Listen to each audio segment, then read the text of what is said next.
अखिल भूमंडलीय सर्व शिरोमणि मुनि समाज के संस्थापक आदि मुनीश्वर योगेश्वर सदगुरुदेव शिव मुनि महाराज की जय।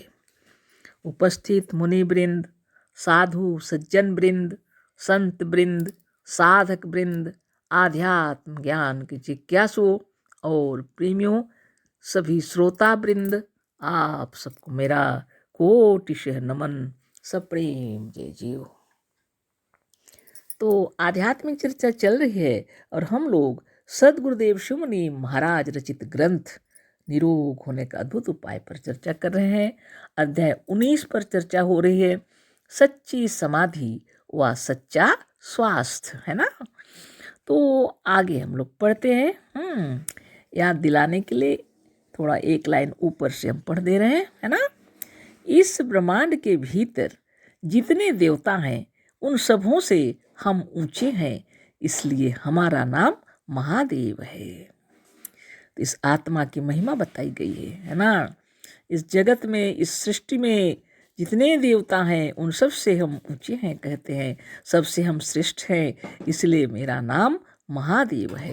किसका नाम? आपकी इस आत्मदेव का नाम, हमारी आत्मा का, आपकी आत्मा का, जितनी आत्मा आप देख रहे हैं, इस देवाधिदेव महादेव इसको बोलते हैं। ये आत्मा का नाम ही महादेव है ना। हम जब अपना ज्ञान नेत्र खोलते हैं तब गुलामी की भावनाओं और काम आदि विषय वासनाएं जल जाती व नष्ट हो जाती हैं। इतनी महत्वपूर्ण बातें हैं।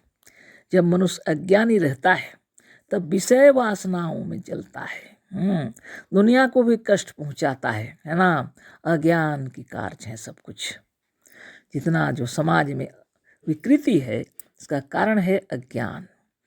आत्मदेव अपने आप को भूल चुके हैं, संसार के विषय वासनाओं में लिप्त हो चुके हैं, है ना। और ये भावनाएं तब ठीक होती हैं जब ज्ञान नेत्र खुलते हैं। इसलिए योग कितनी आवश्यकता की चीज़ है, बहुत ही आवश्यक है। लेकिन हमारे देश में अभी चल तो रहा है, लेकिन वह स्वास्थ्य नियम जो अपने आप में स्थित होने वाली, समाधिस्थ होने वाली बात अभी नहीं है। चल रहा है, बहुत लोग कर रहे हैं, एक्सरसाइज जो है वो हो रहा है, लेकिन मन को निर्मल करने के लिए भी बहुत जरूरी है ना। तो अहिंसा, सत्य, अस्ति, ब्रह्मचर्य, अपरिग्रह, ये सब का पालन करते हुए जो प्रणव, प्राणायाम, ध्यान, योग, चक्रभेदन ये सब करते हैं, उनका मन निर्मल हो जाता है, ज्ञान नेत्र खुल जाते हैं, है ना। और उनकी किसी प्रकार की गुलामी की भावनाएं किसी चीज में नहीं, अपने आप को भी विजयी हो जाते हैं। वो काम आदि विषय वासनाएं नष्ट हो जाती हैं, जल जाती हैं और वो तेजस्वी होकर के निखर उठते हैं, है ना। अतः इसे ही लोग काम्हा व त्रिनेत्र कहते हैं। यहाँ से चर्चा होनी चाहिए थी। तो इसीलिए इस आत्मदेव को ही काम्हा व त्रिनेत्र कहते हैं। लोग सोचते हैं कोई स्पेशल शिव जी रहे होंगे, ऐसा कुछ नहीं है। अखिल विश्व ब्रह्मांड की चलायमान करने वाली महाशक्ति ये शिव शक्ति है, आत्मशक्ति है। इसी को ब्रह्मा, विष्णु और महेश्वर कहते हैं, है ना। इससे बड़ी कोई शक्ति है ही नहीं। ये आत्मा ही ब्रह्मा, विष्णु और महेश्वर है, सबकी आत्मा। इसी को त्रिनेत्र वाला भी कहते हैं, इसको काम्हा कहते हैं। हमारे वर देने से व आशीर्वाद देने से इस ब्रह्मांड का कल्याण होता है, इसलिए शास्त्र हमको वरद शिव कहते हैं। इसी सब अपने माता पिता से आशीर्वाद लेते हैं, गुरुजनों से आशीर्वाद लेते हैं, अपने छोटे भाई बहनों को दुलार प्यार करते हैं, अपने बच्चों को।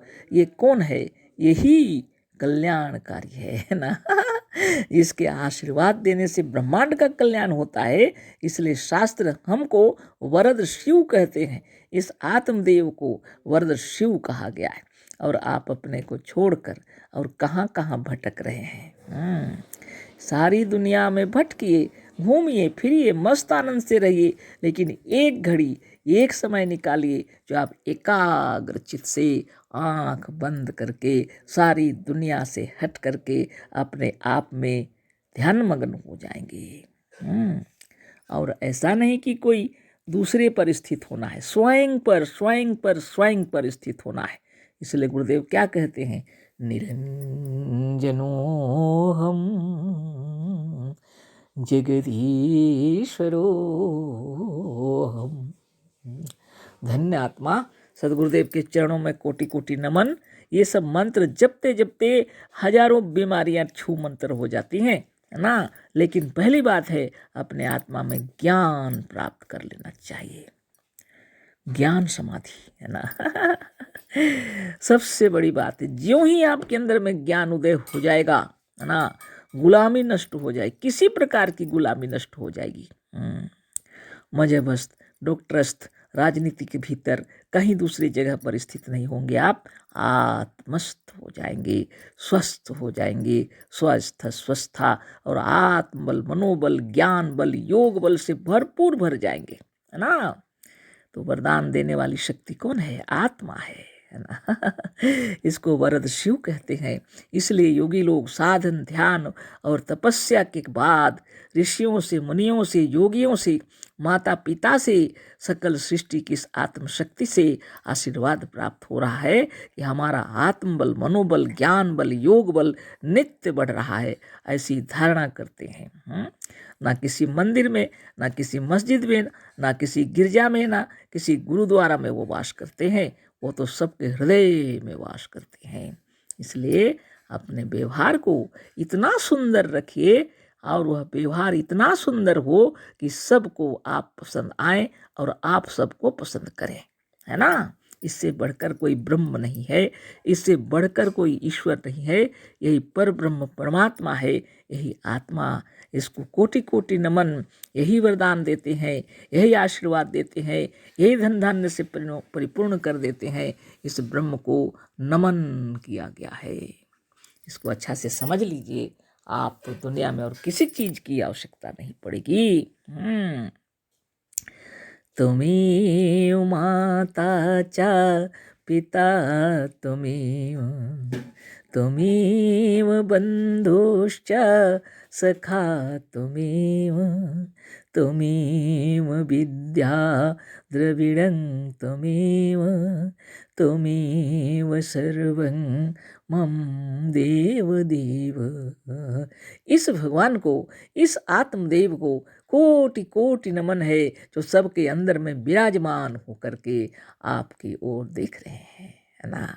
कोई माता पिता बन करके आशीर्वाद बरसा रहे हैं, कोई छोटे नन्हे बच्चे होकर के आपको मम्मा पापा बोल करके दौड़ रहे हैं, है ना। कोई आपको अपना प्रियतम बोल करके गले से लगा रहे हैं। वो कौन है, यही आत्मदेव है ना। लेकिन कभी क्रोधित हो जाते हैं, घृणित कार्य कर बैठते हैं, तो वो दुनिया इतना घृणित और इतना बुरा कार्य करती है कि अपने आप में भरोसा उठ जाता है ना। इसलिए आत्मचिंतन, आत्म ध्यान, आत्म मर्यादा, आत्म पूजा सबसे बड़ी शक्ति है ना। और सनातन धर्म में क्या है, यही कुछ है, प्राण प्रतिष्ठा कहा गया है। किस प्राण की प्रतिष्ठा करें, जो सबके भीतर विराज रहे हैं, और इस प्राण को बिना शरीर के कभी नहीं देखा जा सकता। इसलिए हे आत्मदेव के महान तत्व को जानने वाले आप सबको मेरा नम्र निवेदन है कि इस धरती में जब हम लोग आए हैं, शरीर धर कर के खड़े हैं, तो माता पिता, भाई बहन, गुरुजन, है ना, सखा मित्र बंधु बांधव सभी को श्रद्धा आदर सत्कार के साथ व्यवहार करना चाहिए, है ना।